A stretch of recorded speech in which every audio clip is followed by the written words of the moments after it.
Okay, welcome everyone. Today we're doing a deep dive into what feels like a really counterintuitive idea, especially when it comes to, money and relationships. Yeah, it's this concept. Suffering loss is actually a gain. The Chinese phrase is "shina kogi." Right, suffering a detriment is occupying a benefit. It sounds completely backward, doesn't it?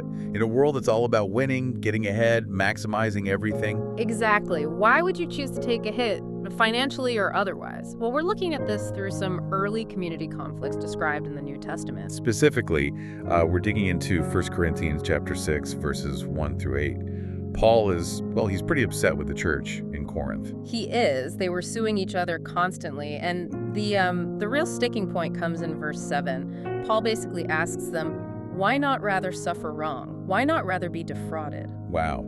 So just accept being cheated. That's a tough pill to swallow. It is, and that's what we need to unpack. Why this command, and how does it connect to keeping a community spiritually healthy, maybe even setting up practical rules today? So our mission is kind of twofold.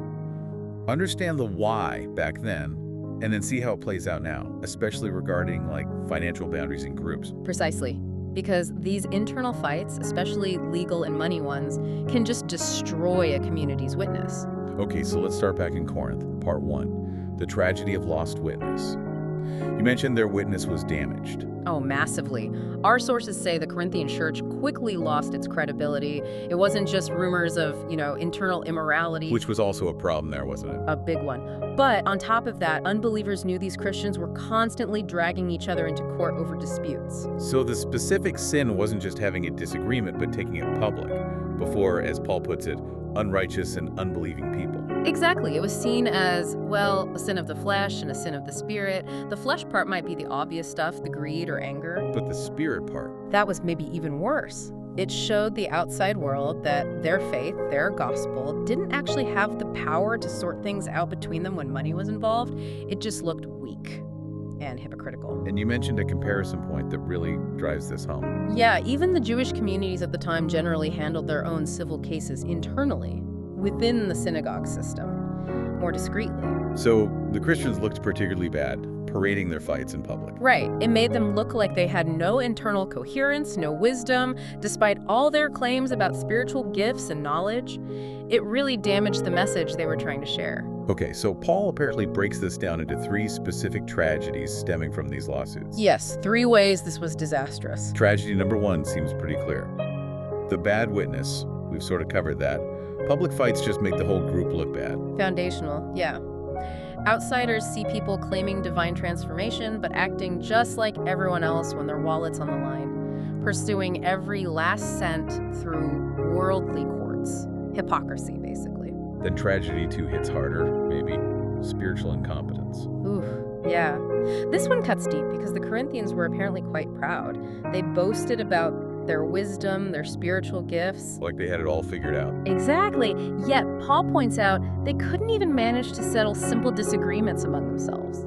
His logic is pretty devastating. Oh, so? He says, look, believers, the saints, are supposedly going to judge the world one day, even judge angels, if you're destined for that level of judgment. You should be able to handle a small claims case now. Right. How can you possibly be trusted with cosmic justice if you can't figure out who owes whom a few bucks without running to pagan judges? It showed a profound lack of spiritual maturity. That's a powerful critique. Okay, tragedy 3, the guaranteed loss or the two-way injury. This sounds like the core of that counterintuitive idea. It absolutely is. Paul's saying lawsuits are always a loss, spiritually speaking, even if you're the one who wins the case who gets the money back. Wait, hang on. Let me push back slightly here. What if you were genuinely cheated? Lost your savings, maybe? Isn't there a moral case for seeking justice, holding the wrongdoer accountable? That's the natural reaction, isn't it? And Paul isn't saying justice itself is wrong. He's focused on the method and the priority. Okay, so it's not that civil justice is inherently bad, but dragging your brother or sister in faith through a public adversarial system. That's the problem. That's the core of it. He argues it's better to suffer the material loss, lose the money, lose the property, than to lose a fellow believer relationally or to destroy the community's public witness. So the financial win in court is overshadowed by a much bigger spiritual loss. Precisely. You might get your money, but you've disobeyed a higher principle, damaged relationships, hurt the gospel's reputation. That's the more severe loss. And that ties back to dia, accepting the immediate detriment for a larger, maybe unseen benefit. Exactly. The spiritual gain, the relational health, the integrity of the witness, that's the benefit you occupy by accepting the detriment of the financial loss. Wow. Okay, that's a huge shift in thinking. Huh. So we've got this powerful principle from almost 2,000 years ago. How does this apply today? I mean, commerce, loans, business deals are everywhere, even within communities. That's the million-dollar question, isn't it? How do you build sort of protective walls around relationships to stop money issues from corroding them? Because the problem Paul saw is timeless. The specific ways it happens just change. So our sources mention a modern example, a pastor dealing with this head-on. Yes, a pastor starting a ministry in Hualien, Taiwan back in 1991. They observed pretty quickly that financial stuff, debts, deals gone wrong, investments was like the #1 cause of tension, anxiety, broken relationships, and yeah, even lawsuits among members. So history repeating itself, what did they do? They decided to be really proactive. They set up very clear, firm rules, 3 specific prohibitions about certain kinds of commercial activity within the community itself. The goal was purely to prevent these kinds of disputes before they could even start. Okay, I'm interested. What were these 3 rules? The first was no direct sales. You know, like multi-level marketing, network marketing. Okay. Why that specifically? The reasoning was quite sharp. Direct sales almost always rely on leveraging personal relationships, using trust built in the community to sell products, often at pretty high prices. It injects a commercial, transactional spirit right into small groups or fellowship times. Yeah, I can see that. It turns your friends into potential customers or recruits. What's the second rule? No insurance sales within the community context. Again, similar reasoning. How so? Pressure. Exactly. It often puts pressure on people, especially maybe newer members or those feeling vulnerable, to buy policies they might not need just out of relational obligation or guilt. And the result could be people avoiding meetings or even leaving altogether just to get away from the sales pitch from someone they thought was a friend or mentor. Precisely. It poisons the well of trust. Okay, and the third one sounds maybe more culturally specific, but you said it was crucial. No private mutual aid associations. Can you explain what those are? Yeah, this one needs a bit more context. The term in Chinese is think of them as informal, unregulated savings and loan circles. Okay, like a group people pool their money. Sort of. It's often based entirely on personal trust, maybe among close friends, family, church members. They operate outside the banking system. People join hoping for high interest returns on their contributions. High interest usually means high risk. Absolutely. That's the key problem. They're often driven by a desire for quick profit, and they introduce huge financial risk right into the heart of close relationships. Because they're unregulated and trust-based, if one person defaults or the organizer disappears, The whole thing collapses. frequently, and when it does, the members who lost money are often forced to sue their own friends, family, or fellow members to try and get their principal back. It's a guaranteed recipe for relational disaster, exactly the kind of thing Paul was warning against. So these 3 rules, no direct sales, no insurance sales, no private lending circles, were all aimed at preventing situations where members might end up financially entangled in risky ways that could lead to conflict or lawsuits.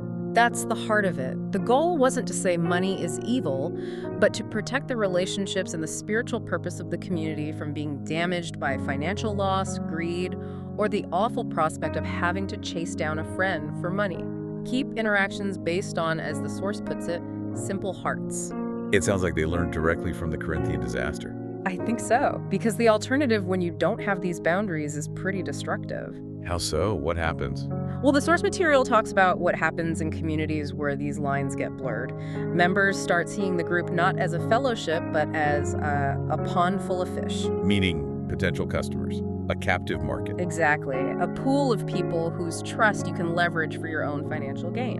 And you see examples of this causing trouble. Oh, yeah. People selling big ticket items, cars, houses, maybe investment products within the group. And sometimes they even spiritualize it. How? Like, this car is a blessing from God, you should buy it. You got it. That kind of thing. It puts immense pressure on people. It twists the idea of blessing into a sales tactic. And often, the person who buys feels pressured. maybe later feels they overpaid or the product wasn't great. And then they feel cheated, not just financially, but relationally and spiritually too, and they drift away. Right, it pushes them out.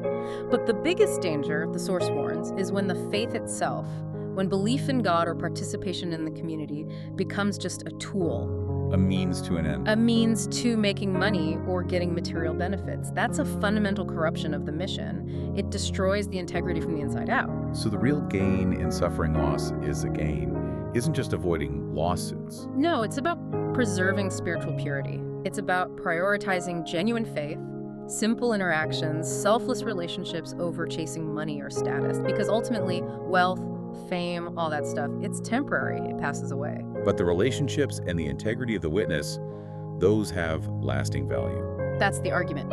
Gaining financially, but losing your spiritual core, or losing your brother or sister in faith, that's the ultimate loss.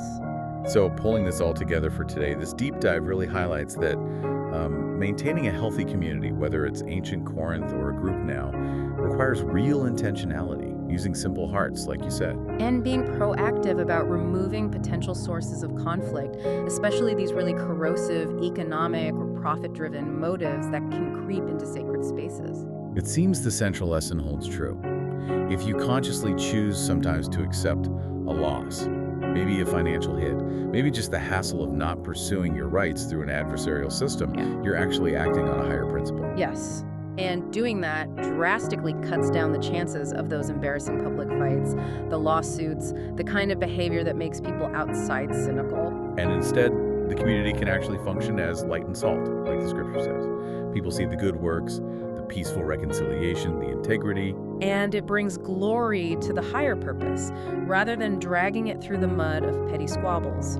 It shifts the focus from temporary stuff to, well, eternal values and relationships. Okay, so we'll leave you, the listener, with a final thought to mull over, drawn from this material. If going to worldly courts is discouraged for believers in conflict with each other, what other ways are there beyond just sucking it up and taking the loss? What other methods, formal or informal, might exist within a faith community for someone who feels genuinely wronged or cheated by another member? something to think about in terms of constructive internal conflict resolution. That's your challenge for further reflection.